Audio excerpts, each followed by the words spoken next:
نحمده ونصلي على رسوله الكريم أما بعد فأعوذ بالله من الشيطان الرجيم بسم الله الرحمن الرحيم إن الله يحب الذين يقاتلون في سبيله صفا كأنهم بنيان مرصوص صدق الله العظيم বাংলাদেশ জামাত ইসলামী ৫ নং কলাতলী ইউনিয়ন কর্তৃক আজকের মিছিল এবং ফটোসভা আজকের এই মিছিল এবং ফটোসভায় উপস্থিত রয়েছেন বাংলাদেশ জামাত ইসলামী ৫ নং কলাতলী ইউনিয়নের সম্মানিত সভাপতি আমাদের সকলের একান্ত প্রিয় জনাব মোহাম্মদ জসিমউদ্দিন ভাই, উপস্থিত রয়েছেন ইউনিয়নের অন্যান্য দায়িত্বশীল বিন্দু, ওয়ার্ডের দায়িত্বশীল বিন্দু, উপস্থিত রয়েছেন বিভিন্ন ওয়ার্ড থেকে আসা কর্মী, সহযোগী, বাজার ব্যবসায়ী এবং মিডিয়ার ভাইয়েরা। সকলকে বাংলাদেশ জামাত ইসলামী এবং অধ্যক্ষ মাওলানা মুস্তফা কামাল ভাইয়ের পক্ষ থেকে আন্তরিক শুভেচ্ছা এবং সালাম। আসসালামু আলাইকুম ওয়া রাহমাতুল্লাহ। সম্মানিত প্রিয় উপস্থিতি, সম্মানিত প্রিয় হাজিরিন, বাংলাদেশ জামাত ইসলামী আল্লাহর জমিনে আল্লাহর দিনকে প্রতিষ্ঠার জন্য যুগের পর যুগ ধরে কাজ করে যাচ্ছে। আমরা আমাদের অর্থ দিয়ে, আমাদের সম্পদ দিয়ে, আমাদের শ্রম দিয়ে, আমাদের ত্যাগ দিয়ে আমরা জামাত ইসলামের জন্য কাজ করে যাচ্ছি, ঠিক কিনা? প্রিয় উপস্থিতি, আমরা কোনো মানুষের কাছ থেকে, কোনো নেতার কাছ থেকে অর্থ সম্পদের জন্য আমরা এই সংগঠন করি না। আমরা আমাদের শ্রম দিয়ে, আমাদের অর্থ দিয়ে শুধুমাত্র আল্লাহর জমিনে আল্লাহর দিনকে প্রতিষ্ঠার জন্য কাজ করি, ঠিক কিনা? প্রিয় উপস্থিতি, আমরা কারো সন্তুষ্টের জন্য আমরা কাজ করি না, আমরা একমাত্র মহান আল্লাহ তাআলার সন্তুষ্টের জন্য কাজ করি, ঠিক কিনা? প্রিয় উপস্থিতি, স্বাধীনতার পর থেকে ৫৪ বছর পর্যন্ত আমরা বিভিন্ন দলকে ক্ষমতায় দেখেছি, কিন্তু এ জাতির ভাগ্যের পরিবর্তন হয় না, ঠিক কিনা? এদেশের মজলুম মানুষ বরঞ্চ আরো জুলুমের শিকার হয়েছে, ঠিক কিনা? বরঞ্চ যারা নেতা ছিল তারা আরো বড় বিত্তশালী হয়েছে, তারা আরো বড় জুলুমকারী হয়েছে, ঠিক কিনা? প্রিয় উপস্থিতি, আমরা শুনেছি কোরআন দিয়ে সমাজ রাষ্ট্র পরিচালনা করা যায়। আমাদের এতদিন পর্যন্ত মনের আকাঙ্ক্ষা ছিল, আমরা বলতাম হুজুররা কেন এক হয় না, হুজুররা যদি এক হয়ে যায় তাহলে আমরা তাদের সাথে আছি, ঠিক কিনা? প্রিয় উপস্থিতি, বাংলাদেশের আজকে প্রধান ৮টি ইসলামিক দল আজকে ঐক্য হয়েছে। আজকে সব দলের পক্ষ থেকে ঘোষণা এসেছে, ইসলামী দলগুলা বলছে আগামী ত্রয়োদশ জাতীয় নির্বাচনে ইসলামী দলগুলার ভোটের বাক্স হবে একটা, ইনশাআল্লাহ। প্রিয় উপস্থিতি, আজকের এখান থেকে আমরা বলে দিতে চাই, আগামীর বাংলাদেশ হবে কোরআনের বাংলাদেশ, ইনশাআল্লাহ। আগামীর বাংলাদেশ হবে ইসলামের বাংলাদেশ, আগামীর বাংলাদেশ হবে জামাত ইসলামের বাংলাদেশ, ইনশাআল্লাহ। প্রিয় উপস্থিতি, আজকে সব দিকে আজকে কলরব উঠেছে, সব দল দেখা শেষ, ইসলামের বাংলাদেশ, ঠিক কিনা? স্লোগানে আজকে আমরা দেখতে পেয়েছি, আজকে মনপুরার দক্ষিণ মাথা থেকে উত্তর মাথা পর্যন্ত আজকে যে আমাদের এমপি প্রার্থী অধ্যক্ষ মুস্তফা কামাল ভাই আগমন করেছেন, তার আগমনে যে হুন্ডা শোডাউন হয়েছে, পুরা মনপুরাবাসীর পক্ষ থেকে এই স্লোগান ছিল যে মনপুরাতে বিগত সময়ে এত বড় হুন্ডা শোডাউন আর কখনো হয়। উপস্থিতি, আজকে জামাত ইসলামের গণজোয়ার শুরু হয়ে গিয়েছে। আজকে ইসলামের গণজোয়ার শুরু হয়ে গেছে, তার কারণ হচ্ছে যারা নিজের জীবন দিয়ে, নিজের জান দিয়ে, রাতকে রাত বলে না, দিনকে দিন বলে না, তারা পরিশ্রম করে, শ্রম দিয়ে, অর্থ দিয়ে, সম্পদ দিয়ে যারা নদী ডেঙ্গিয়ে মানুষের কাছে দিনের দাওয়াত নিয়ে যায়, তাদেরকে পরাজয় করার শক্তি কারো নাই, ঠিক কিনা? উপস্থিতি, আমরা তো তাদের সৈনিক, যে নবী মুহাম্মদ সাল্লাল্লাহু আলাইহি ওয়াসাল্লামকে অনুসরণ করেছেন আবু বকর, ওমর, ওসমান, আলী রাদিয়াল্লাহু, আমরা তো সেই নবীর সৈনিক, ঠিক কিনা? উপস্থিতি, আমরা ময়দানে লড়ে যাব ততক্ষণ পর্যন্ত আমাদের একটা চোখের পাতা নড়বে যতক্ষণ পর্যন্ত। আল্লাহ তাআলা কোরআনুল কারীমের মধ্যে বলছেন, ইন্নাল্লাহা ইউহিব্বুল্লাযীনা ইউকাতিলুনা ফি সাবিলিহি সাফফান কাআন্নাহুম বুনিয়ানুম মারসুস। আমি রব তাদেরকে ভালোবাসি যারা আমার দিনকে প্রতিষ্ঠা করার জন্য, ইকামতের দ্বীনের আন্দোলনকে প্রতিষ্ঠা করার জন্য তারা ময়দানে ঝাঁপিয়ে পড়বে, তারা ময়দানে জিহাদ করবে, সাফফান কাআন্নাহুম বুনিয়ানুম মারসুস, সীসা ঢালা পাচিরের মতো, ঠিক কিনা?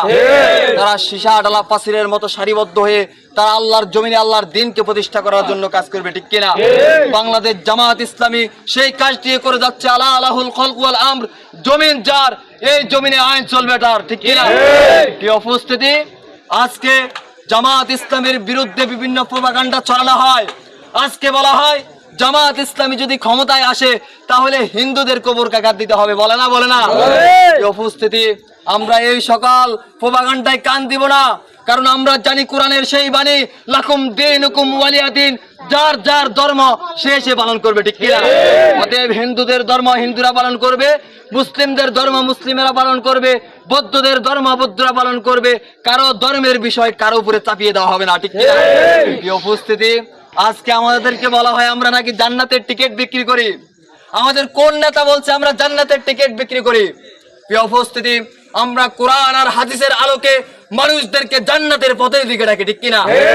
অতএব যেহেতু আমরা কোরআন জানি, আমরা হাদিস জানি, আমরা কোনটা সৎ পথ, কোনটা অসৎ পথ, কোনটা জান্নাতের পথ আর কোনটা জাহান্নামের পথ, আমরা সেই পথ কোরআন আর হাদিসের আলোকে যেহেতু জানি, সেই জন্য আমরা ইহদিনাস সিরাতাল মুস্তাকিমের দিকে মানুষদেরকে ডাকি।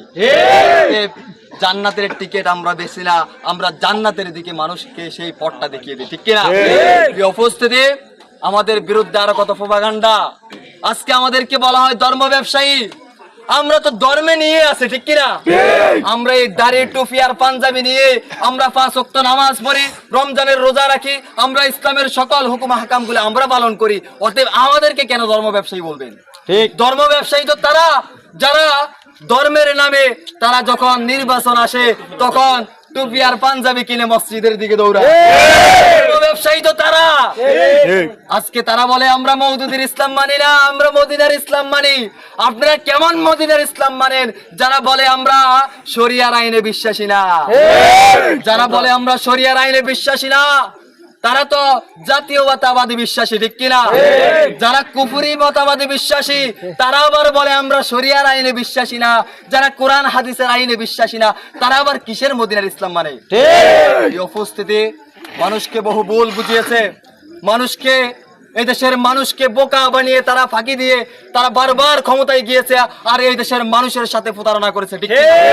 এই দেশের মানুষ জেগে উঠেছে, এই দেশের মানুষ এখন আর কাউকে ভয় পায় না। শেখ হাসিনার মতো স্বৈরাচারকে ক্ষমতায় থাকা অবস্থায়, এত পাওয়ারফুলে থাকা অবস্থায়, সমস্ত প্রশাসনের লোক তার পক্ষে থাকা অবস্থায় যে স্বৈরাচার শেখ হাসিনাকে দেশ থেকে হঠাতে বাধ্য হয়েছে, সেই জনতা এই দেশে আর কোন স্বৈরাচারকে নতুন করে জন্ম দিতে উপস্থিতি। অনেকে বলে আবার টুস করে ঢুকে যাবে। আরে ঢুকা অবস্থায় তো ছিলেন, ক্ষমতা তো আপনাদের হাতে ছিল, সেই অবস্থায় যেহেতু থাকতে পারেন নাই, নতুন করে টুস করে ঢুকে যাবেন আর ফাঁসির মঞ্চ আপনাদের জন্য অপেক্ষা করছে। অতএব যারা আমাদেরকে দাপট দেখিয়ে ভয় দেখায়, আমরা তাদেরকে হুঁশিয়ার করে দিতে চাই, আমাদের ভদ্রতাকে আপনারা দুর্বলতা মনে করবেন না। আমরা জীবন দিতে জানি। এই পথে এসে আমরা গুমের শিকার হয়েছি, খুনের শিকার হয়েছি, রক্ত দিয়েছি, জীবন দিয়েছি।